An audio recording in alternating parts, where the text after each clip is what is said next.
I believe we are live. Good morning, good afternoon, colleagues. Welcome to the third session of this week's series on separation from service. My name is Dilbar Muradova, and I'm part of the client services team in the New York office. I'm joined today by my colleague, Mr. Masata Gay, who is Deputy Chief of Client Services of the New York office. So we have scheduled 3 sessions this week. On Tuesday, we focused on those separating from service with less than contributory service at the time of separation. Yesterday's session covered the essentials for participants with 5 or more years of contributory service, regardless of the age at the time of separation. If you were unable to attend any of these sessions, please know that the recordings and the presentation materials are available on our website. Today's session will take a more of a hands-on approach, which will focus on the practical steps involved in the separation process. We'll walk you through the key actions, such as how to register for the Member Self-Service portal, how you can generate estimates, how to fill out your payment instruction forms, and much more.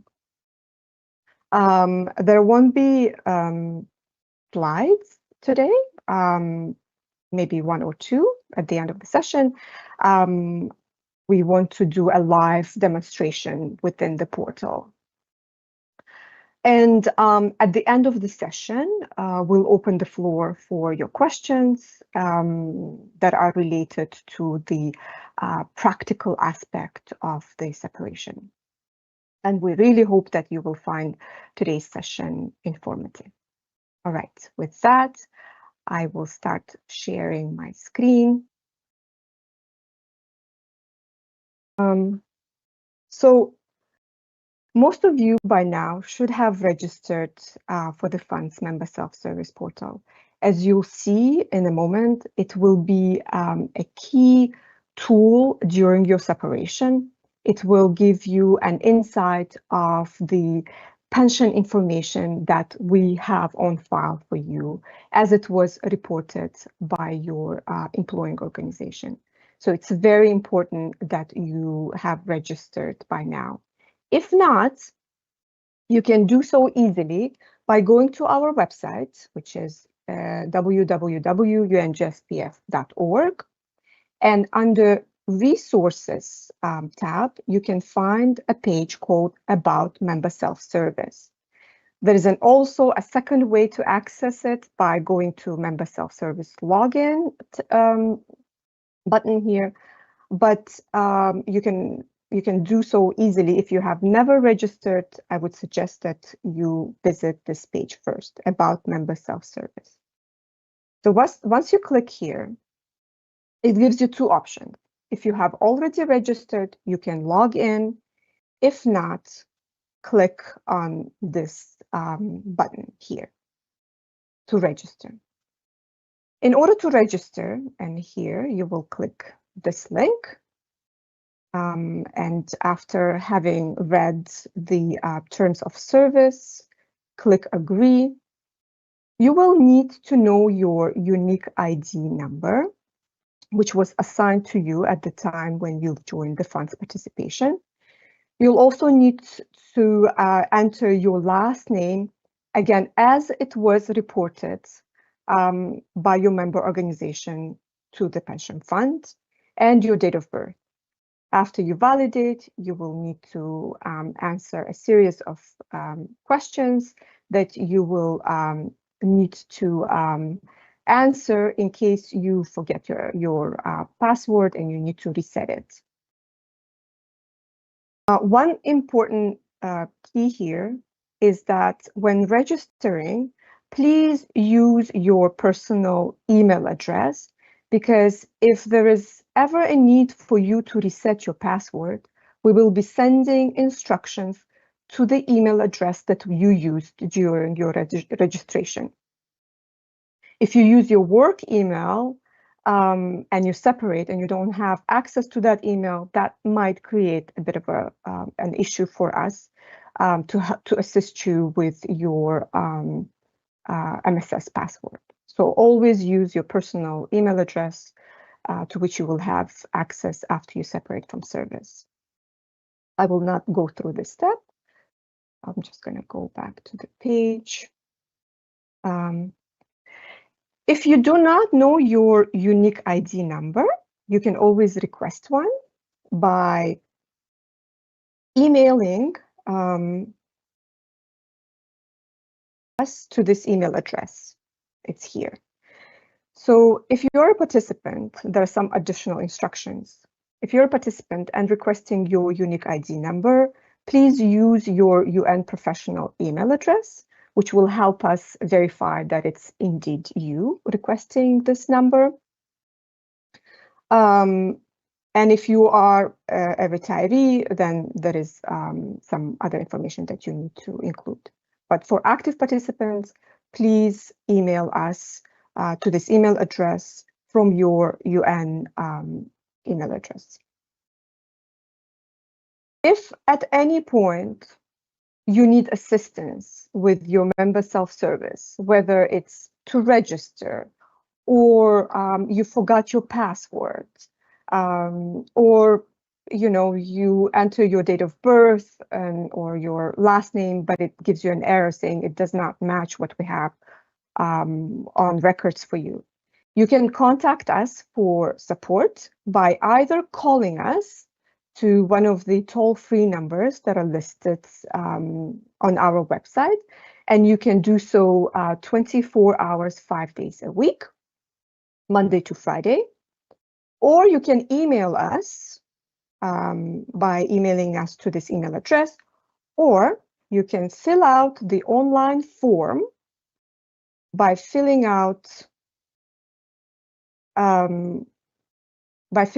these fields. You'll need to identify yourself that you're a participant, that you need help with your, I don't know, either your unique ID, getting your unique ID, or asking for support with your member self-service. You identify the service that you need help with, fill out all of this information, and submit. You will get an automated email giving you the case number that was assigned to your request, and you can track that using that number. Normally, such requests are handled within a day, if not within 2 to 3 business days, as we treat these requests quite urgently. All right, so that is if you ever need support. We also included some tutorials on how to register that are available in English, French, and Spanish. Also, some other guidelines on how to upload the documents, etc. So this page is very useful when it comes to your member self-service account. Now, once you have registered and you log in, this is what your landing page will look like. As you see, this participant's preference is to have all of this information in English. However, if you are more comfortable with French, you can always change your language preference by going to the Accounts tab. And I'm going to click here. And under this Update Language Preferences, you can then switch from English to French and save. And please know that after you've done this, all of the future correspondence that will come to you from the pension fund in a form of letters or statements will be generated in the language that you have indicated here. I won't change it now, but this is just for illustration purposes. If you ever need to update your email address, for example, you have already registered, but you used your UN your work email, you can always update it also under accounts settings to your personal email address. As I've mentioned, it's very important that you use the email address to which you will have access after you separate from service. Because if there are any issues with the documents that you've submitted, or if we ever need to contact you, we will be writing you to the email address that you have used to register for your member self-service account. If you ever need to reset your password, if you think your password was compromised, you can also do it here under account setting. All right. So now let's go to some of the functionalities. As we've mentioned during the presentations on Tuesdays and Thursdays and Wednesday, it's very important that you check your latest pension statement prior to your separation from service to make sure that the information that we have on file for you as it was reported by your member organization is correct, because any changes that you wish to make cannot be made after you separate from service. So go you can review your latest pension statement, which is for the year 2024, under the Documents tab. Just click on View Existing Documents and find the pension statement, which is for 2024, is the latest. When you're reviewing your pension statement, make sure that the spelling of your name is correct, your marital status, your date of birth is correct. If you see any discrepancy, please contact your HR office as soon as possible and ask them to update these records in the fund's records as soon as possible, ideally before you separate from service. If you need help with reading your pension statement and interpreting certain fields, you can always go to our website under for clients participating in the fund. You will find a dedicated web page for annual pension statements. If I click here, we've included a guide on how you can read your pension statement, what each of this field means. And if you review this and have more questions about your pension statement, you can always contact us via one of the official channels to request our assistance. So this is the Documents tab. Now, let's go to the very important tool called Estimates to see how one can generate estimate of their future entitlements. So under the Estimate tool, enter your separation date.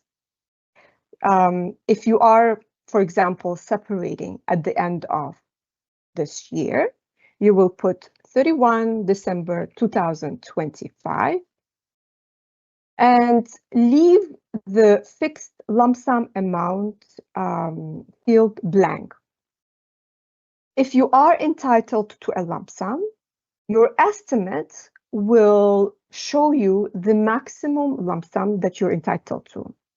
If you are not entitled to a lump sum, you will not see any lump sum amount. But if you are entitled, the estimate that you will generate will show you the maximum lump sum that you're entitled to. After knowing that amount, you can always come back and run estimates with different lump sum amount, with the lower lump sum amount, to see how it will impact your yearly pension. But for now, let's leave this field blank. I'll click Submit Request. click OK, and wait until the system tells me that my estimate is ready. It's going to take maybe a few seconds. All right, so I got this message that the estimate is completed, that I should now go to the Documents tab to review this document. So under the Documents tab, I'll click on View Existing Documents and find the latest estimate that I have generated. I'm going to click on this, and here's the estimate. So this is the estimate for that participant whose date of birth is 6 April 1972 and whose normal retirement age is 62. These are their entitlements if they separate on 31 December 2025. This participant have not reached their early retirement age of 55. However, at the time of separation on 31 December 2025, they have reached the very important milestone, which is they have vested pension rights, meaning they have contributed to the pension fund for at least 5 years. So on 31 December 2025, again, they have not reached their early retirement age, but they have vested pension rights. Therefore, in their estimates, they see that they are entitled to a periodic benefit in the form of a deferred retirement benefit. This benefit is payable for life.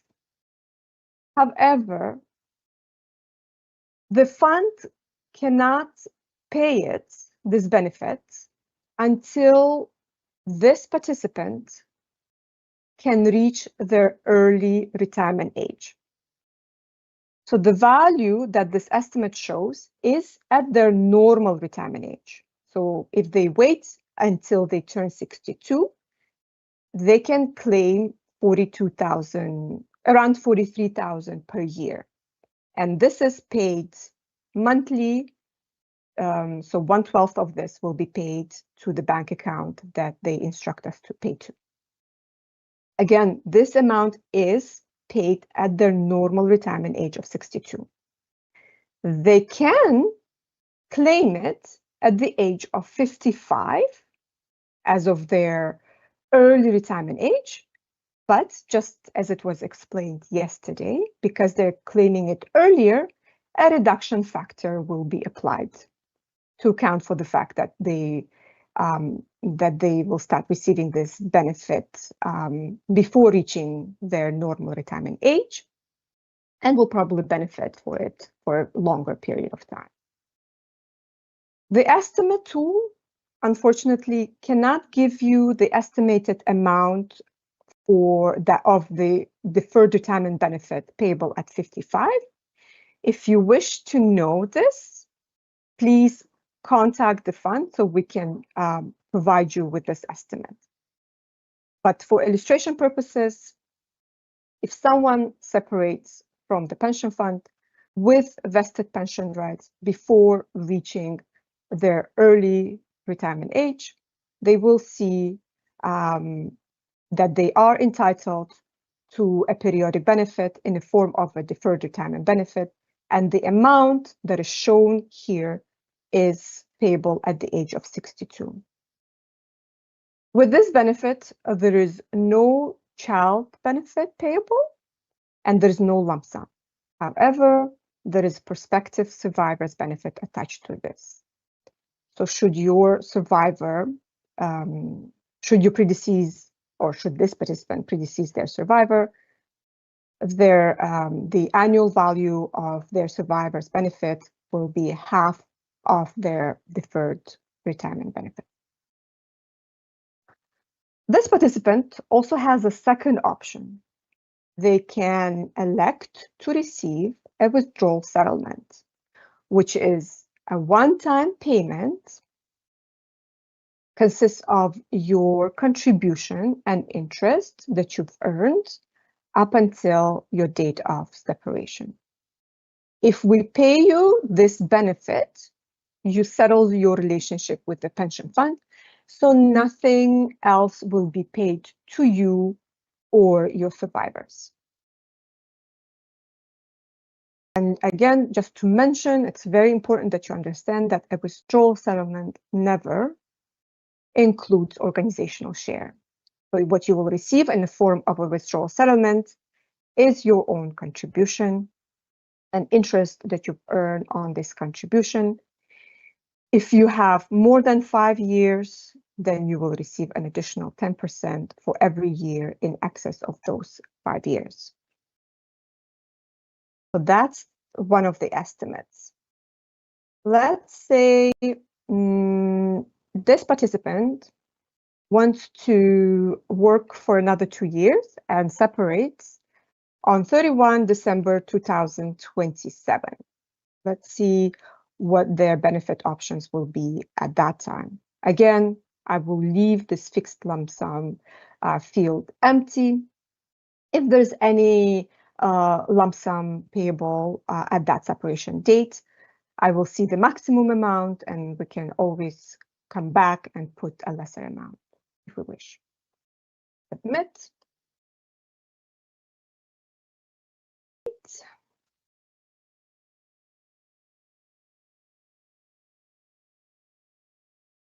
All right. Now it tells me that it's ready. The estimate is ready. So I'll click on this tab now. All right. So this participant with this date of birth, with this normal retirement age, if they were to separate from service, so their last day that they will work is 31 December 2027, it seems that at that time they have reached their early retirement age. Therefore, now we see that there is an additional benefit option that appears on the estimate, and it's called early retirement benefit. This benefit, unlike the deferred retirement benefit, this benefit is payable right away. So you don't have to wait until you reach your normal retirement age. So this benefit is payable the day after you separate from service. So in this case, as of 1 January 2028. And with this option, with this benefit, they have 2 options. They can either elect to receive a full pension in the amount of $32,000. And this is, again, it's payable in monthly installments to the bank account that you instruct us to. So you will be receiving 1/12 of this amount. Or you can elect to receive a one-time payment in the form of a lump sum, and the maximum that you can elect is around $170,000. This is a one-time payment that will be paid to you at the beginning of your retirement. But by taking this one-time payment, you reduce your yearly pension to $20,000. So taking a lump sum will have a direct impact on your yearly pension. This lump sum is optional. You do not need to take any lump sum. You can just elect to receive a full pension. Or you can also think about taking maybe a lesser amount in the form of a lump sum, and by that increasing your yearly pension. So maybe we'll go and play around by putting a lesser a lesser lump sum amount to see how it will impact the yearly pension. Whether or not you take a lump sum, the prospective survivor's benefit should you predecease them, is always half of your full pension. So whether you take a lump sum or not, your prospective survivor's benefits will not be impacted. And if you have children under the age of 21, early retirement benefit also carries a child benefit. However, we cannot pay you this benefit until you reach your normal retirement age. So for this participant, their normal retirement age is 62. So once they turn 62, and if they still have children under the age of 21, they will be receiving a child benefit at that time for each eligible child.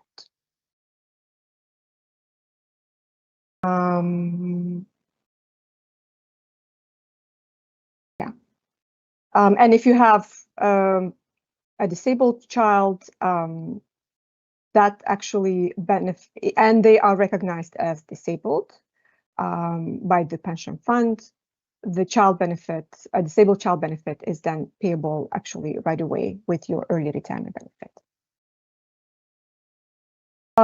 This participant, because they have not reached their normal retirement age at the time of separation, they also have an option of a deferred retirement benefit. However, this benefit is normally paid at their normal retirement age, and here you see the value of that benefit at the age of 62 at their normal retirement age. However, with this benefit, you see there is no option of a lump sum and there is no child benefit.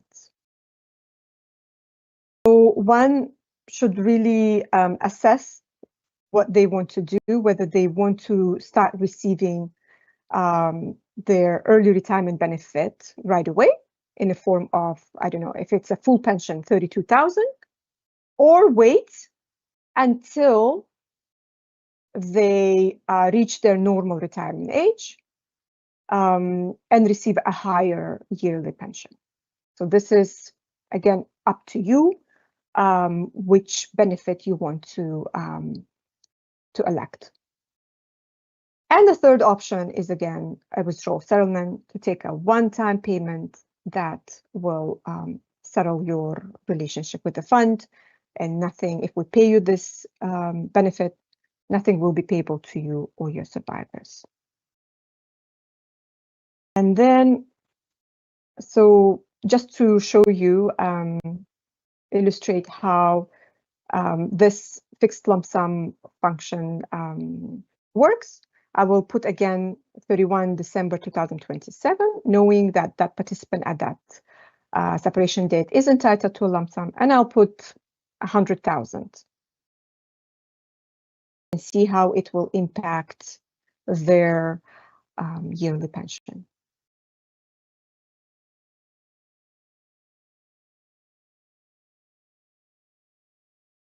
Estimate is completed. New documents. So here is the third estimate. So with this, you see that if this participant chooses to receive 100,000 as a lump sum, that will increase their yearly pension by a little bit. So you can always, if you wish to receive a lump sum, but not necessarily a maximum, you can always come back to the estimate tool and play around with various amounts to see which one will be of benefit to you. All right, so this is how you read your estimates. And maybe let me just see if I can run one more. Let's see, 31 December 2030. Or maybe let's do 2035. 31 December 2035. Let's, okay.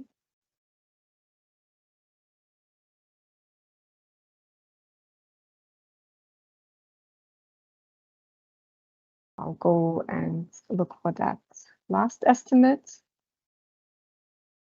Yeah, okay. So if this participant separates on 31 December 2035, so 10 years from now, by that time, they have reached their normal retirement age. So if someone separates on or after having reached their normal retirement age, and they have vested pension rights, meaning they have contributed to the pension fund for at least 5 years, the only benefit options that will be available to them is the normal retirement benefit under Article 28. So you will no longer see the option of a withdrawal settlement. If somebody is interested in receiving a withdrawal settlement, you need to separate from service prior to reaching your normal retirement age if you have contributed to the pension fund for at least 5 years. If you haven't contributed to the pension fund for 5 years, then the only benefit options at any age that is available to you is a withdrawal settlement.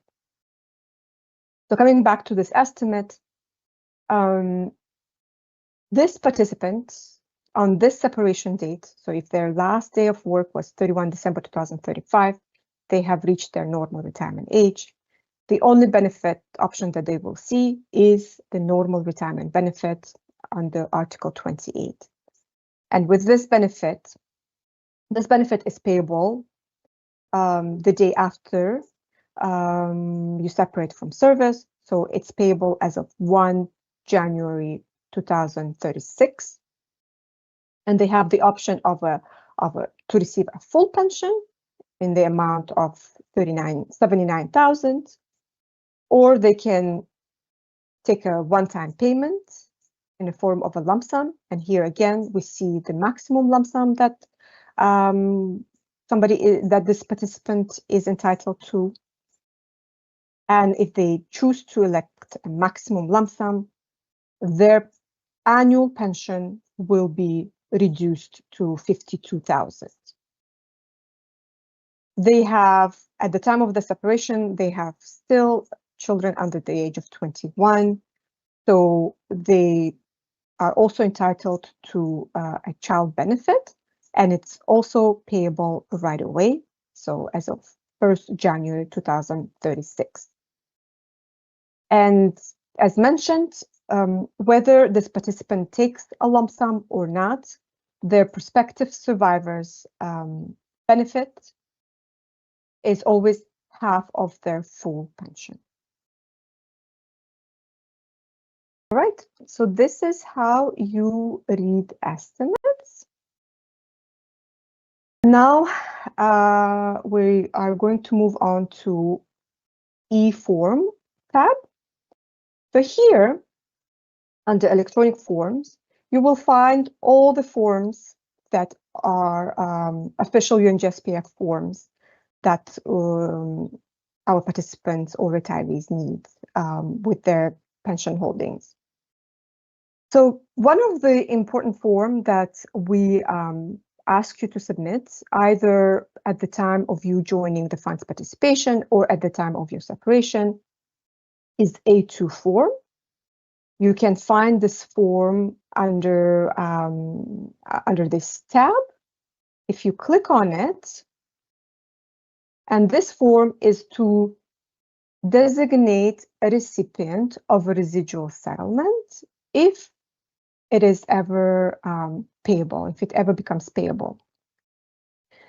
If you access this form through your member self-service, it will already be pre-filled with your unique ID number, your pension number, your name, an organization, and jurisdiction. So all you have to do is fill out this form.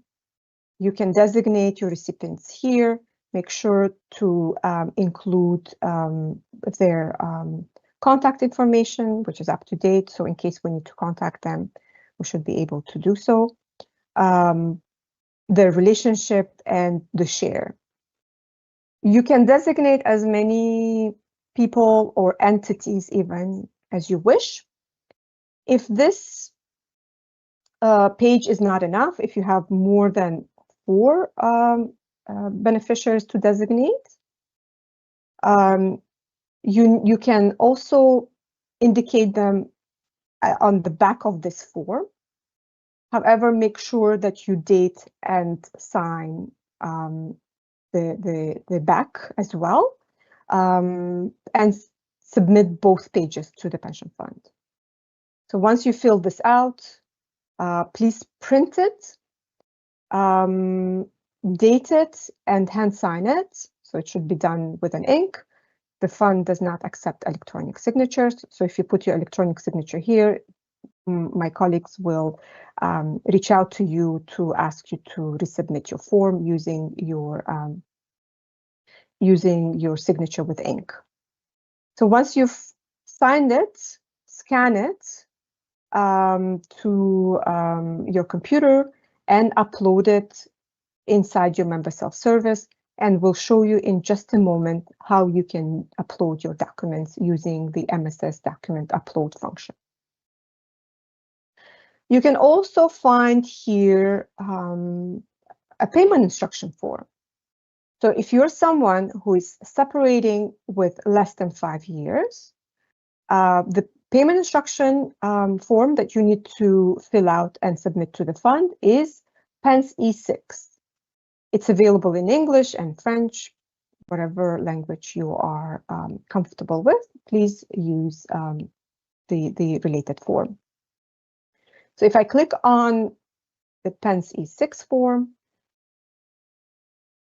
here, again, it's pre-filled. It will be pre-filled with your name and your unique ID number.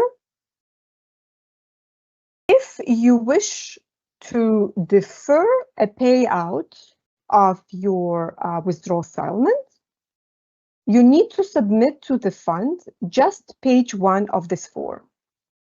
And here, please include your mailing address, your personal email address, and your phone number. It's very important that you put the most up-to-date information here. So in case if we need to reach out to you, we should be able to do so. After you fill it out, print, then date, and hand sign it. Scan it to your computer, and then upload the electronic version using your MSS document upload. If, however, you want to receive your withdrawal settlement right away, go to page 2. Ignore page 1. Do not submit page 1. If you want to receive your withdrawal settlement right away, go to page 2. And here,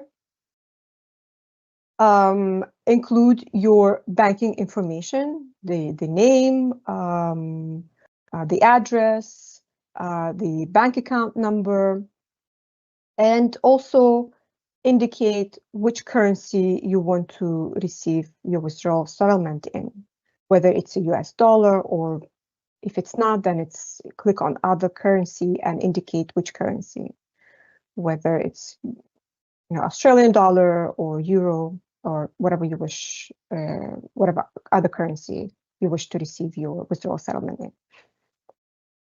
Then please make sure to complete your contact information. Again, it's very important that we can reach you if there is a need. Date and hand sign it, then scan and upload this page using your Member Self-Service account. And again, we'll show you how to do that in just a moment. So this is for those who are separating from service with less than 5 years at the time of separation. If you have at least 5 or more, then the payment instruction form that you need to submit is PENS E7.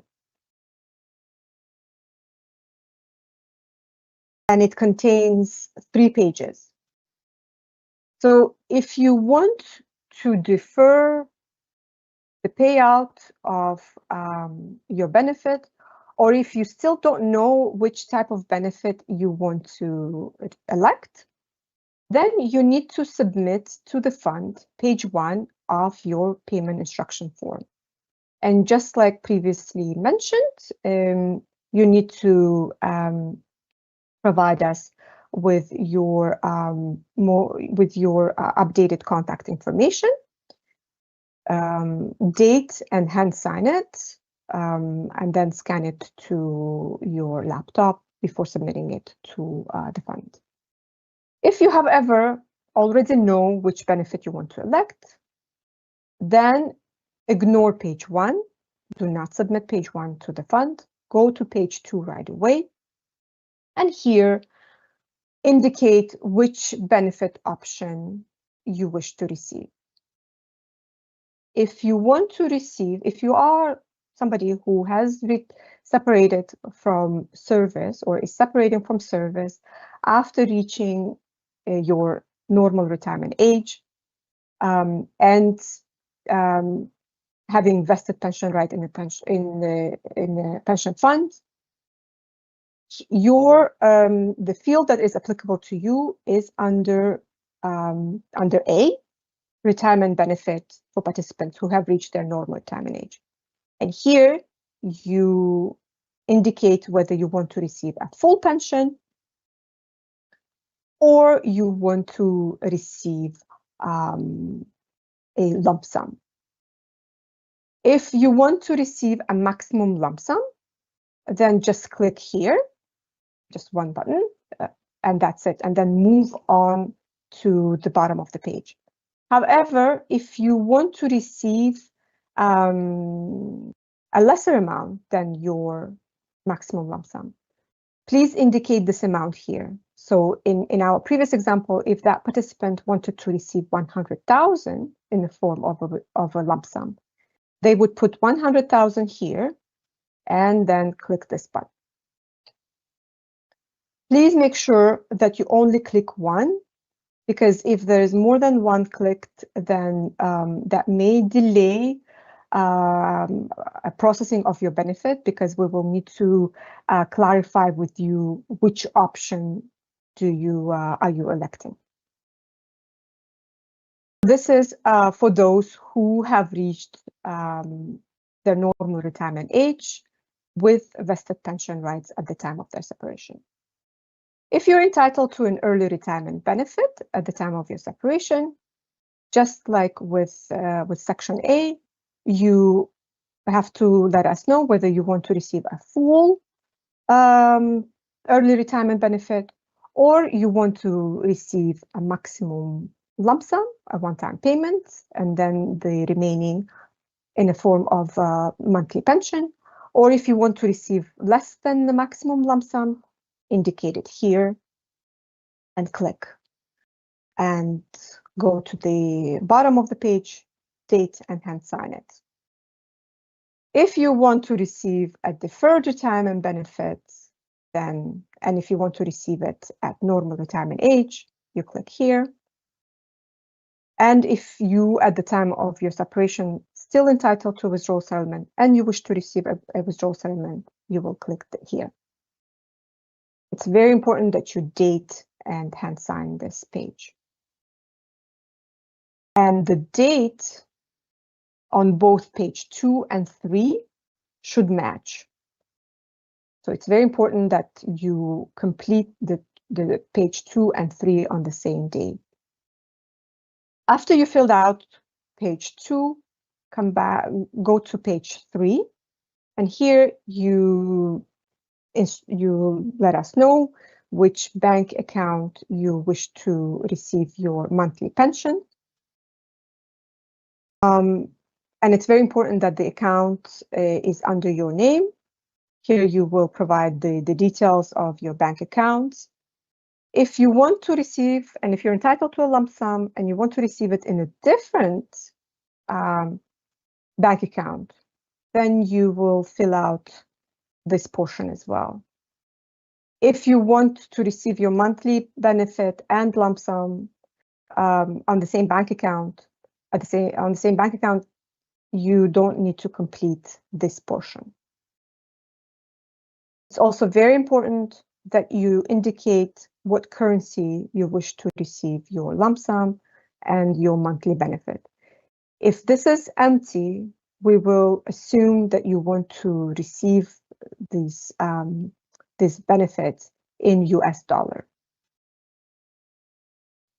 Also very important that you fill out this part with your contact information, date, and hand sign it.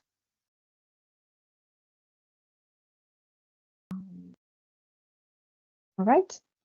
And with that, we will now illustrate how you can upload your documents inside your Member Self-Service portal. I'm going to stop sharing my screen, and over to you, Masata. Thank you, Dilba, for the presentation of some of the features of MSS. So as Dilba mentioned, now I will show you, since we are in the topic of documents, I will show you how to upload documents, then review the status of some of the document, not all of them. I have a chance to go in detail about that. And finally, I will have a chance to show you after submitting document to have a quick look of the status of payment that you receive and upcoming payment that you are waiting for. So before I go to that, please note that you can now ask or you should be able to ask your question very soon. My colleague Dilba will open up the question and answer module that you'll be able to ask your question into.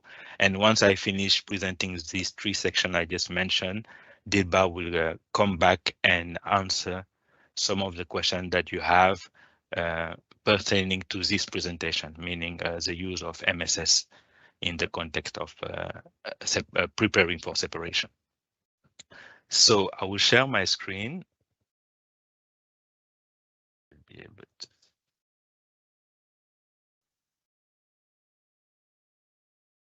should be able to see it.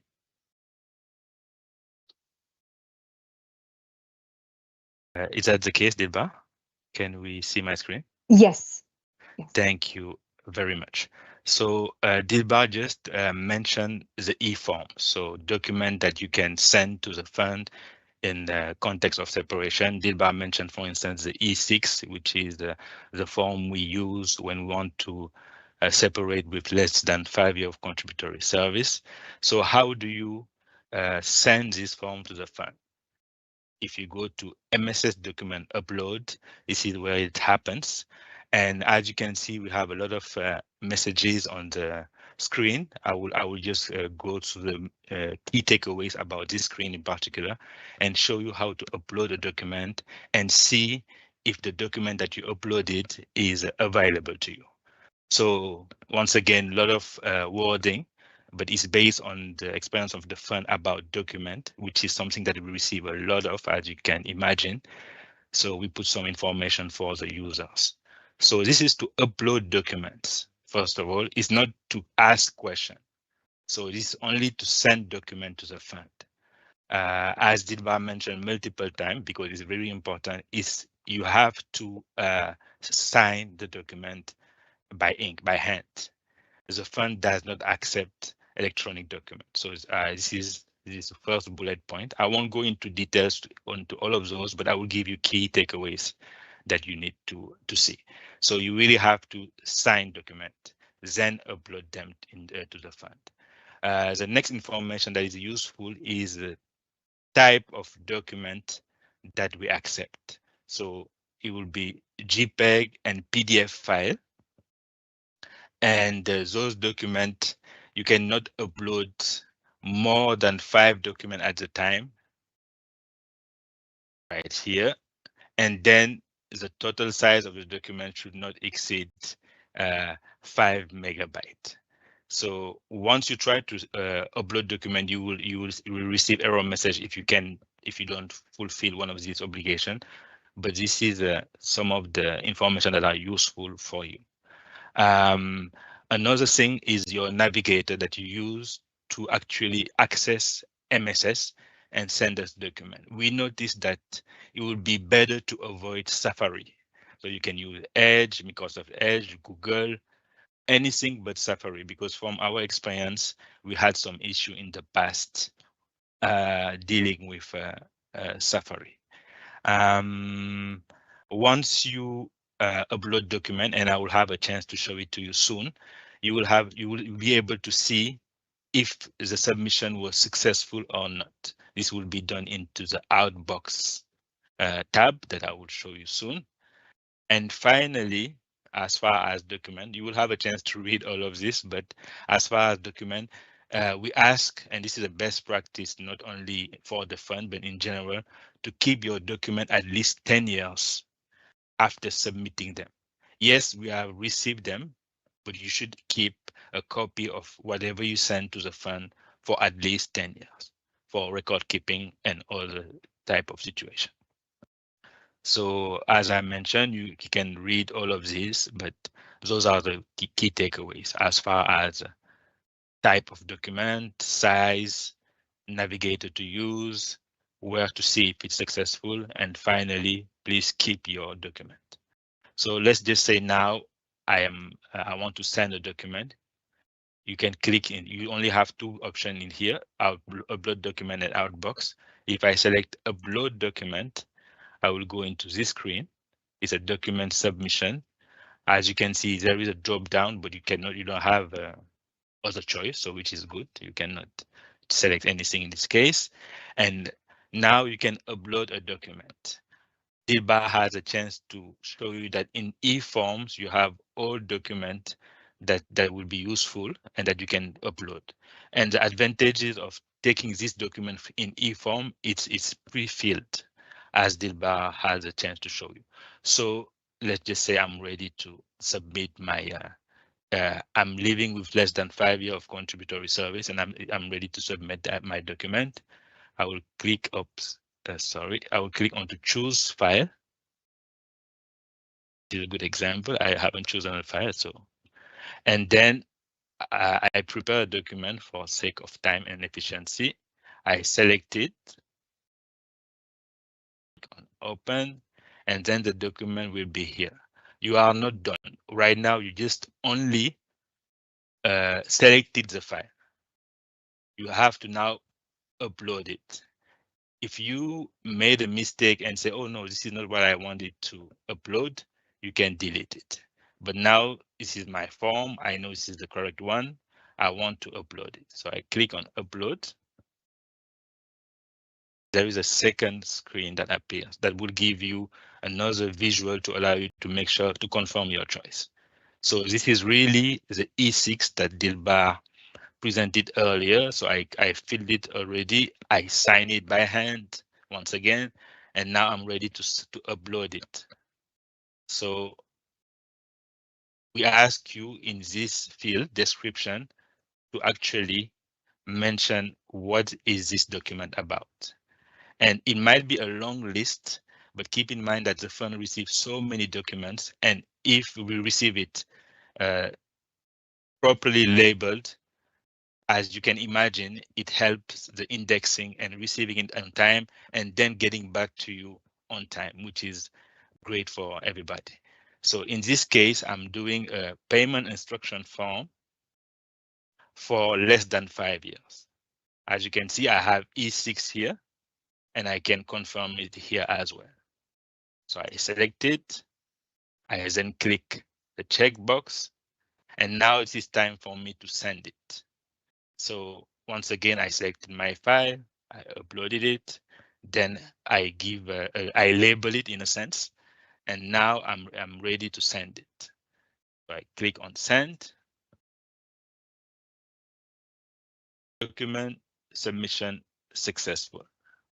You can take our word for it, or you can also go into the Outbox, and you will see that I submitted a document at 9:56 a.m., still in the same minute.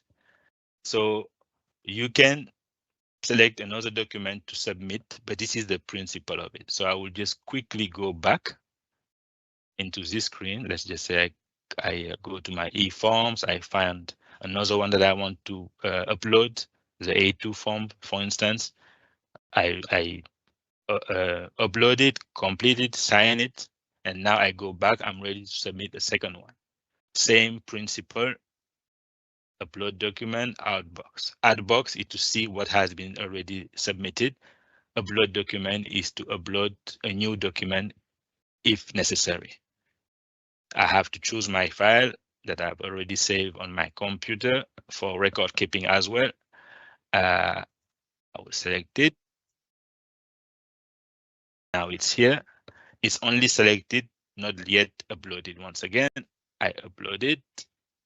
I have the choice here. I need to label it. It's a A2 form, designation of beneficiary. I click. I can do more than one, by the way. So that's why you see this checkbox. I should have done it maybe the first time. We can do it at once or multiple times. So I'm ready to send it now. I send it. It has been successful. I can check if it's successful. And then as you can see, since we've been together, I have submitted 2 documents. So once again, this is to submit document, not to ask question. And also we receive sometimes question for colleagues. In this case, you might say, but I have already submitted my document. Did you get it? So there is a delay between you submitting a document and us indexing it in our system. So we have a team dedicated to that have to make sure that, as you can imagine, we receive a tremendous amount of documents. Not all of them are relevant to our record keeping. So that team will take 2 to 3 business days. Let's just say 3 business days before you start getting worried about us not receiving your document. 3 business days, and then you rest assured that we have it. So any question between you submitting it and us or having doubt that we have received it, which between 1 and 3 days is quite normal. After that, then it might be an issue. But in this case, you have the visual on the screen that the document has been submitted. You had the not warning, but notification message in green. And then you can also go to your outbooks to see that it was submitted. So as far as document, this is what I wanted to share with you, uploading documents. Now the next segment is about you uploaded document through your lifetime in the fund. Sometimes people might ask, can I see what type of document I've submitted? We don't have a visual in Member Self-Service to allow you to see all the documents you submitted. However, we have one in the context of separation, which is very useful, and I will share it with you now. It's called proof document. And proof document is not about all the documents that you submitted in the fund, but document you submitted in the context of separation. So mainly 3 of them, might be 4, but 3 of them: separation notification, PF4, payment instruction, we just demonstrated it now, and personal action, SEPA. So those are the documents submitted by you and your organization to us. Very important, and we have this section, proof documents, because we receive a lot of questions about, I've submitted my document. Did you receive them? Or I've submitted my document. I know you received them, but I'm still not paid. So it's important for us to have a screen to allow to monitor what we receive. How did we, after receiving it, reviewing it, did we deem it complete and enough to actually go to the part of paying you, which is very important. So I will able to show you how to see when did we receive it, did we accept it, and then once all that is done, there is I would call it a great news, because this is something that we also receive a lot of questions about delay to pay a staff member. Actually, when we receive all the documents from you and your organization in time, the fund will take up to maximum 5 business days to proceed your payment. So 3 weeks. So actually it's very reasonable, but obviously we need to receive everything duly completed to be able to get to that step. So my screen now is blank because my organization haven't not submitted separation form for me. However, I will now stop sharing first and show you very soon, once I get my hand to this, how to what it would look like on a screen of somebody for whom the fund has received document. I should be able to share this.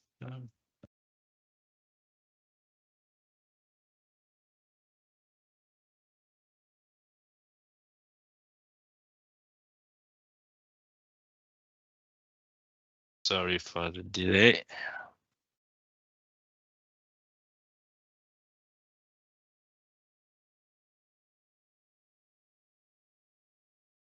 Should be able to see a screen. Thank you, Dilba.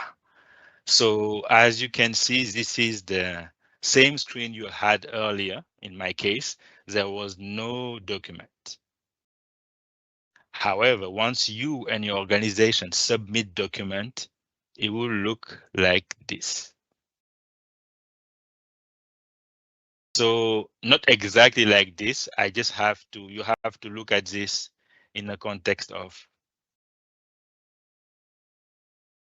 right down the middle is 2 different screens. So we present it this way to actually show you that there is 2 parts about it. We receiving document with the fund, and the fund accepted your document, meaning that they are fully completed and enough for us to go to the next step of proceeding with the payment. So in this case, left side, you have the 3 forms that I mentioned to you earlier. Separation PF4, I hope it's not too small, but separation PF4, payment instruction PI, and separation personal action form, SEPA. So in this case, in this first box, all of these form, in this case, we only received the separation notification. We are yet to receive the payment instruction and the SEPA, personal action. So you have the date at which things are received. So for the same person, later in time, that person was able to send all that person and the organization was able to send all the document required. And in the second screen, so later in time, you can see receive date. We have a date for all 3 documents. It means that we all received them. And the second part, which is of great interest to you, is are this document fully completed? You will see accepted date. So in this case, we can see that not only the fund received the document, but the fund accepted the document as well. So this is an example of a staff member and the organization fully completing everything that the fund need to go to the payment step. In this case, I will comment about it a little bit. We only receive 1 document. We are waiting for 2 documents, and the fund has not yet reviewed the document and accepted them. So I hope this makes sense to you. And we are aware that as staff member, you will upload many documents and you will say, why can't I see all other documents I submitted? It's I would say a system limitation, but at the same time, this proof document is very important because this is what we need to be able to proceed with the payment. So at least you have a status real time of what we are requesting and where we are in reviewing those documents. So I will stop sharing once again and go back to the initial presentation about MSS.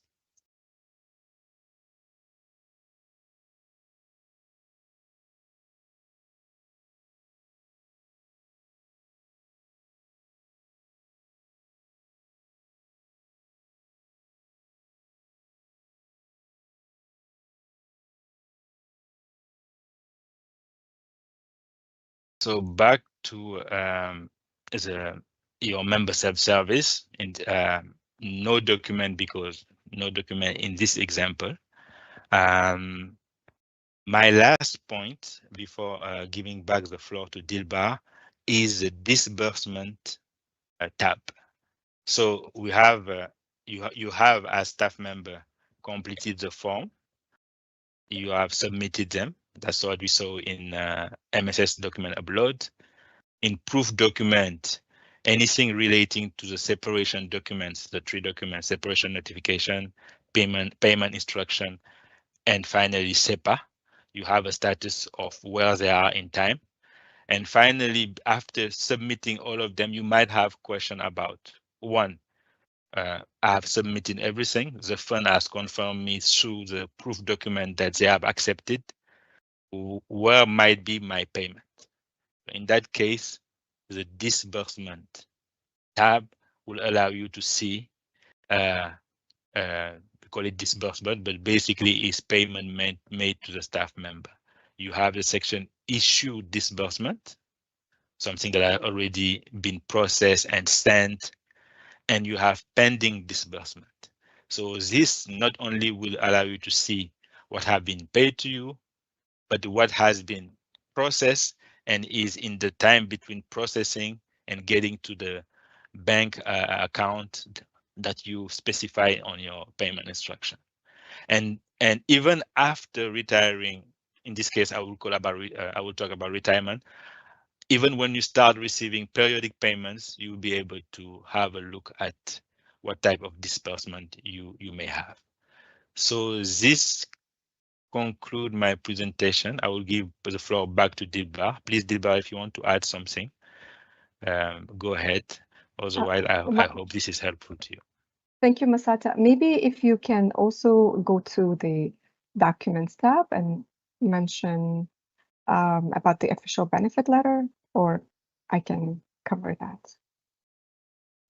I will let you do that. Okay, thank you. Okay, no problem. Thank you, Masata. So one last part on this before I go, before I answer your questions, is that once you benefit, if you are eligible and have elected a periodic benefit and the fund has implemented your benefit, under the Documents tab, under the View Existing, you should be able to see a document called Official Benefit Letter.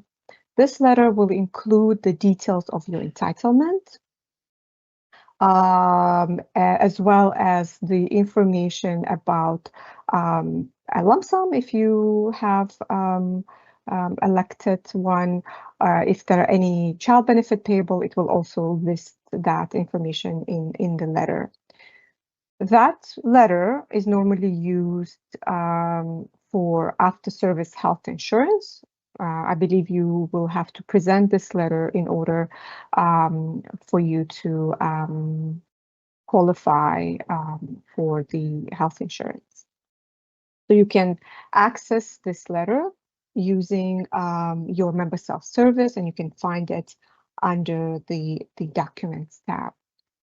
Also, there was a question about whether or not there are statements that are being issued by the fund on the pension that one will be receiving. And the answer is yes. So if you will be in receipt of a periodic benefit, you can, again, through your member self-service, request a statement of your benefit that for a specific period, whether you will use it for tax purposes or something else, you can do that through your member self-service by clicking on ad hoc document request. And this participant whose member self-service I'm using is not in receipt of periodic benefit. Therefore, it mentions that this person is not eligible to generate this document. However, once you are in receipt of a document, you will see more functionalities here where you choose for which period you want a statement. It could be for if you start receiving your pension in 2025, it could be for 2025. It could be from 1 January to 30 June of a specific year. Whatever your requirements are, you can request that using this functionality inside your member self-service. Another question that I saw was about submitting documents, whether member self-service is the only way for you to submit documents. And the answer is no. There are other options available. If you are a member of a specialized agency like ICAO or WHO, they may want you to submit your separation documents directly to them. So your organization will submit all the documents, including their documents, together to the fund. If they instruct you to do so, please follow the instructions. It's very important in order to avoid the delay in processing of your benefit. There are other ways for you to submit documents to the pension fund besides the member self-service, and you can find that information on our website. So if you go to our website under Contact Us, you will see information about how one can submit documents. If I click here, one of the options that is listed is member self-service. You can mail it to us, or you can, if you are stationed in New York or in Geneva, you can drop it off in person during the walk-in hours. All right, so let me look at other questions.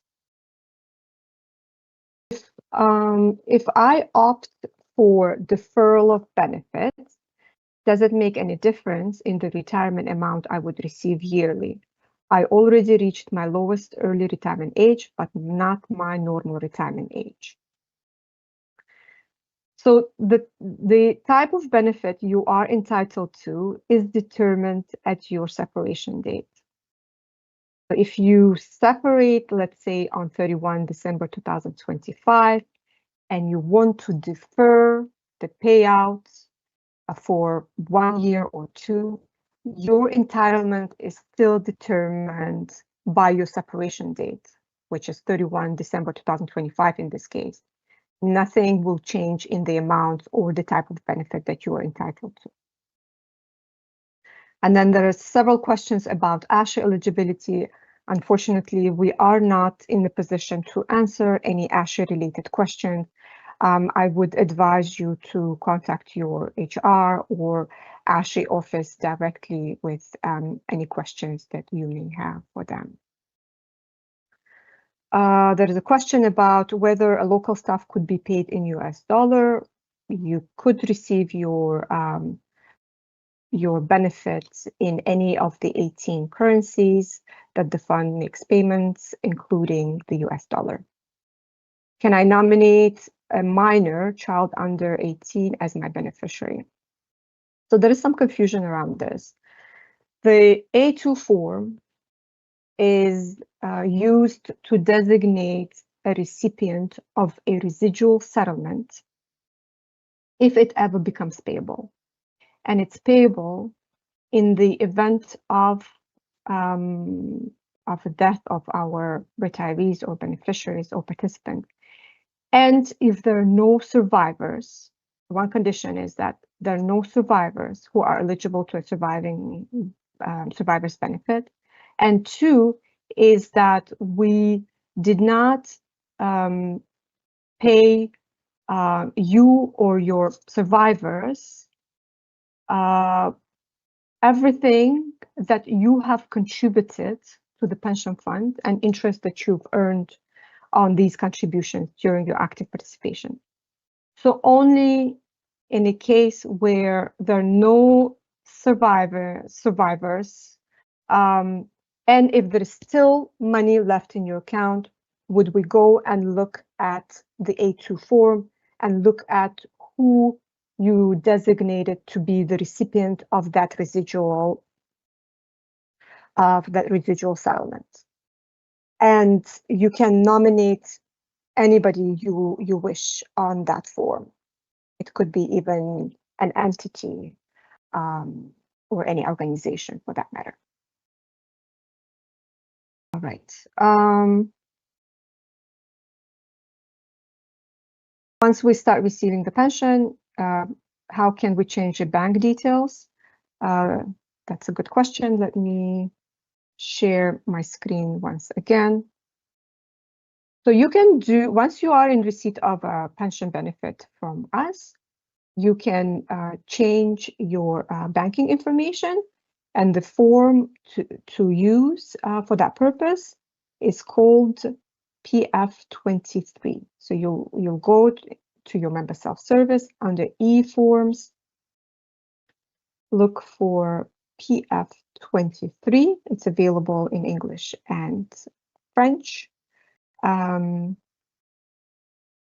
once you click on it, this is what you'll use. You'll put your name and your mailing address, and here you indicate where you wish to receive your monthly pension.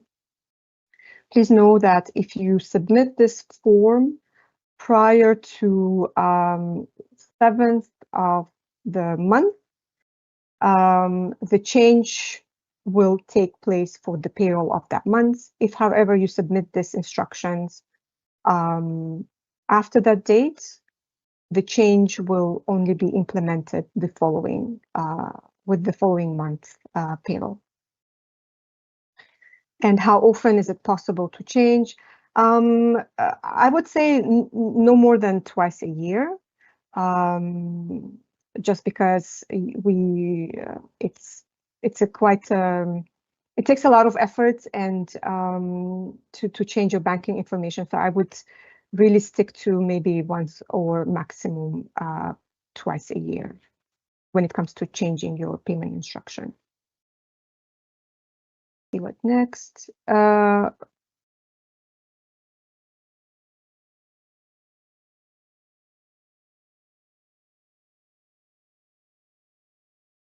Don't have access to scanner, can you upload photos? You can try to also upload photos of your documents. If there is any issue, the fund will contact you for clarifications. There's another question on ASHI. Again, we do not we don't administer ASHI, so it's best that you contact the office directly. Regarding the bank account, is it acceptable to use a saving account? So we pay to any commercial banks as long as the account is under your name. There should be no issues. Do we plan to deliver a training session on 2-track? Yes, we do have plans to hold regular pension sessions this year. Please visit our website for any updates on the upcoming sessions. You will also receive information about the sessions through our monthly newsletter. How long before we're supposed to send the forms? I would suggest start preparing at least 2 months prior to your separation. You can start submitting your payment instructions and any other supporting documents that are required. However, know that we will not start processing your benefits until we actually receive the remaining documents from your employing organization.